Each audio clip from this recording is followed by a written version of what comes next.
The 7-year jail sentence handed down to 2 Reuters journalists arrested in Myanmar while investigating a massacre of Rohingya Muslims was condemned worldwide as a travesty of justice and severe blow to press freedom in the Southeast Asian country.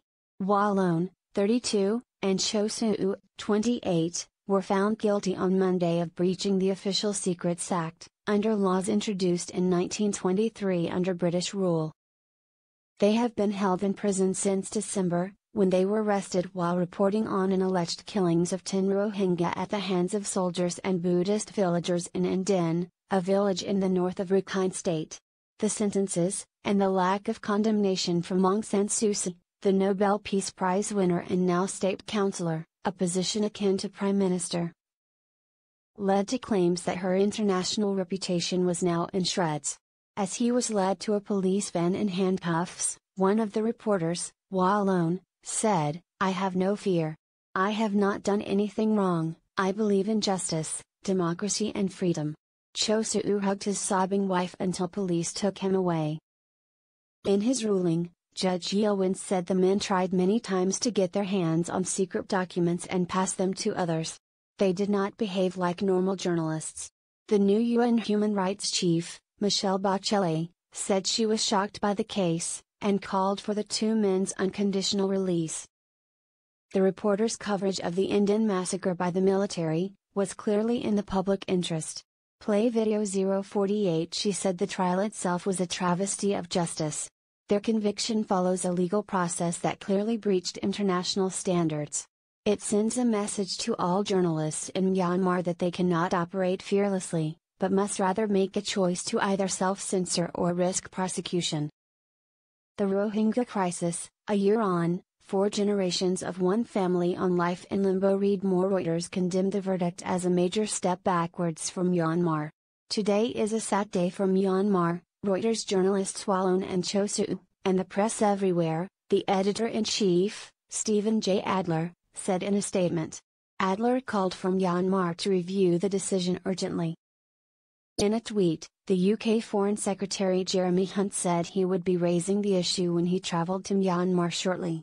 Imprisoning journalists who write about inconvenient truths is an unconscionable blow to press freedom, and indeed everyone's freedom. Hunt is expected to meet Aung San Suu Kyi. Jeremy Hunt, at Jeremy_Hunt. Imprisoning journalists who write about inconvenient truths is an unconscionable blow to press freedom, and indeed everyone's freedom. We'll be raising the extremely serious case of the 2 Reuters journalists on my forthcoming visit to Burma. September 3, 2018. Some of her aides had suggested she might grant an amnesty at the end of the trial. But it has been reported that she described the reporters as traitors at a private meeting in January attended by Bill Richardson, a U.S. diplomat and until recently a Suu Kyi confidant. Richardson quit his position on an international advisory body into the Rakhine crisis, labeling it a whitewash. Another person at the same meeting said there was shouting and a charged atmosphere. In that heated exchange, "I wouldn't dismiss that the word was used," said retired Thai lawmaker and Ambassador Kobsak Shutakul, who was secretary for the panel and who also later resigned. The reporter's defense lawyer, Kin Mongsa, said the verdict was bad for our country and that he would take any option to get their immediate release. Prosecutors accused the men of obtaining secret state documents, in breach of the Official Secrets Act. The journalists said they were framed by police who gave them the documents at a dinner they had been invited to, and that they were targeted for their reporting. Chosu said that while being investigated he was deprived of sleep, forced to kneel for hours and had a black hood placed over his head. One prosecution witness said under cross-examination that he had written the location of the arrest on his hand so that he would not forget it while he was testifying. Another admitted that he burned his notes relating to the arrest. The verdict comes during a time of intense international scrutiny on Myanmar authorities following a damning UN report about the military's treatment of the Rohingya, which it said amounted to ethnic cleansing.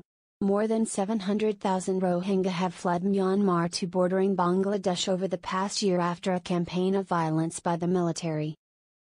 Last week, the UN said Myanmar army generals should be investigated and prosecuted for gross human rights violations and serious violations of international humanitarian law. In the report, which was rejected by the Myanmar government, de facto leader Aung San Suu Kyi was criticized for failing to support the Rohingya.